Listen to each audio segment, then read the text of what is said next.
यक्ष युधिष्ठिर संवाद महाभारत के वन पर्व में वर्णित एक प्रसिद्ध प्रसंग है। यह कथा पांडवों के वनवास के दौरान घटित होती है।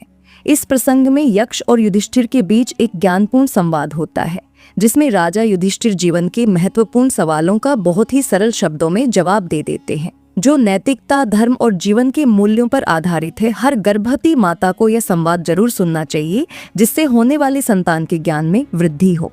वन पर्व में कथा आती है कि वनवास के दौरान पांचों भाई और द्रौपदी वन में भटक रहे थे।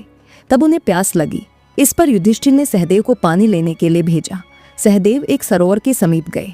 तब उन्हें एक यक्ष मिला, जिन्होंने बगुले का रूप धारण किया था। यक्ष बोला, पहले मेरे प्रश्न का जवाब दो, नहीं तो मैं तुम्हें यमलोक भेज दूंगा। लेकिन प्यास के कारण सहदेव ने उसकी बात पर ध्यान नहीं दिया और सरोवर से पानी पीने लगे। इसके परिणाम स्वरूप वह मूर्छित अवस्था में वहीं गिर गए। इस प्रकार अन्य 3 भाई नकुल, भीम और अर्जुन भी आए और इसी प्रकार बगुले की बात न मानने पर मूर्छित अवस्था में वहीं गिर गए। जब युधिष्ठिर वहां पहुंचे तो उन्होंने अपने भाइयों को मृत पड़ा देखा। उन्होंने समझ लिया कि यह किसी दिव्य शक्ति का काम है। तभी यक्ष प्रकट हुआ और युधिष्ठिर से कहा कि यदि वह उसके प्रश्नों का सही उत्तर देते हैं तो वह उनके भाइयों को जीवित कर देगा। यक्ष ने युधिष्ठिर से कई गूढ़ प्रश्न पूछे, जिनके उत्तर युधिष्ठिर ने अपने ज्ञान और धर्म के आधार पर दिए। यक्ष का पहला प्रश्न था, जीवन का उद्देश्य क्या है? युधिष्ठिर जी का उत्तर, जीवन का उद्देश्य उसी परमात्मा को जानना है जो जन्म और मरण के बंधन से मुक्त है। उसे जानना ही मोक्ष है। यक्ष का दूसरा प्रश्न था, जन्म का कारण क्या है? उत्तर, हमारी कुछ अतृप्त वासनाएं, अतृप्त कामनाएं और अशुभ कर्म फल ही जन्म का कारण है।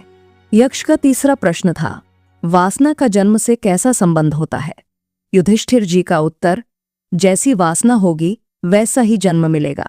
यदि वासना पशु जैसी होगी तो पशु योनि में जन्म मिलेगा। यदि वासना मनुष्य जैसी होगी तो मनुष्य योनि में जन्म मिलेगा। यक्ष का अगला प्रश्न था, भाग्य क्या है? उत्तर, कर्म का परिणाम अच्छा भी हो सकता है और बुरा भी हो सकता है। यही परिणाम भाग्य बनता है। यक्ष का अगला प्रश्न था, दुर्भाग्य का कारण क्या है? युधिष्ठिर जी का उत्तर, मद और अहंकार। यक्ष का अगला प्रश्न था, सौभाग्य का कारण क्या है?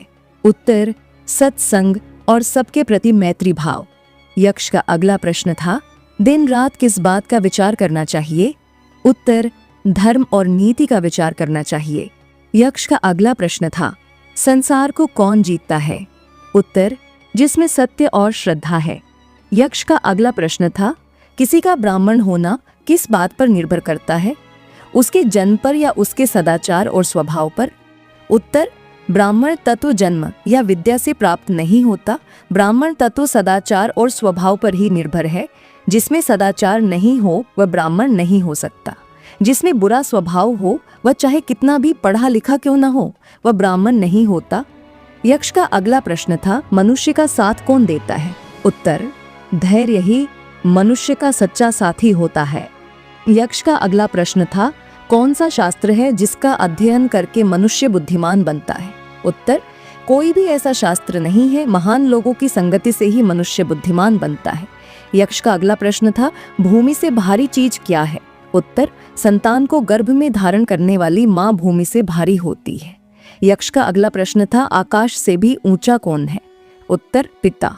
यक्ष का अगला प्रश्न था, हवा से भी तेज चलने वाला कौन है? उत्तर, मन। यक्ष का अगला प्रश्न था, मरने वाले व्यक्ति का मित्र कौन होता है? उत्तर, दान, क्योंकि वही मृत्यु के बाद अकेले चलने वाले जीव के साथ जाएगा। यक्ष का अगला प्रश्न था, किसके छूट जाने पर मनुष्य सर्वप्रिय बनता है? उत्तर, अहंकार के छूट जाने पर वह सभी का प्रिय बन जाता है। यक्ष का अगला प्रश्न था, मनुष्य का सच्चा मित्र कौन है? उत्तर, मनुष्य का सच्चा मित्र उसकी सद्बुद्धि है। यक्ष का अगला प्रश्न था, मनुष्य का सबसे बड़ा शत्रु कौन है? उत्तर, मनुष्य का सबसे बड़ा शत्रु क्रोध है। यक्ष का अगला प्रश्न था, दान देने के बाद क्या होता है? उत्तर, दान देने के बाद व्यक्ति को संतोष और पुण्य की प्राप्ति होती है। यक्ष का अगला प्रश्न था, कौन है जो सोता है लेकिन आंखें नहीं बंद करता? उत्तर, मछली जो पानी में सोती है लेकिन आंखें बंद नहीं करती। यक्ष का अगला प्रश्न था, कौन है जो बिना माँ के जन्म लेता है? उत्तर, ब्रह्मा जो बिना माँ के जन्म लेते हैं। यक्ष का अगला प्रश्न था, किस चीज को खोकर मनुष्य धनी बनता है? उत्तर, लालच को खोकर। यक्ष का अगला प्रश्न था, कौन है जो बिना पैर के चलता है? उत्तर, सांप जो बिना पैर के चलता है। यक्ष का अगला प्रश्न था, कौन है जो बिना हाथ के लिखता है? उत्तर, कलम जो बिना हाथ के लिखती है। यक्ष का अगला प्रश्न था, कौन है जो बिना पैर के उड़ता है? उत्तर, पक्षी जो बिना पैर के उड़ता है। यक्ष का अगला प्रश्न था, कौन है जो बिना मुंह के बोलता है? उत्तर, प्रतिध्वनि जो बिना मुंह के बोलती है। यक्ष का अगला प्रश्न था, कौन है जो बिना आंख के रोता है? उत्तर, बादल जो बिना आंख के रोता है यानी बरसता है।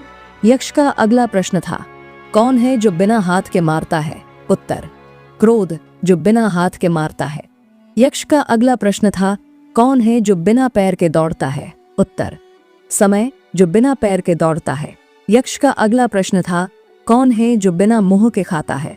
उत्तर, चींटी जो बिना मुंह के खाती है। यक्ष का अगला प्रश्न था, संसार में सबसे आश्चर्य की बात क्या है?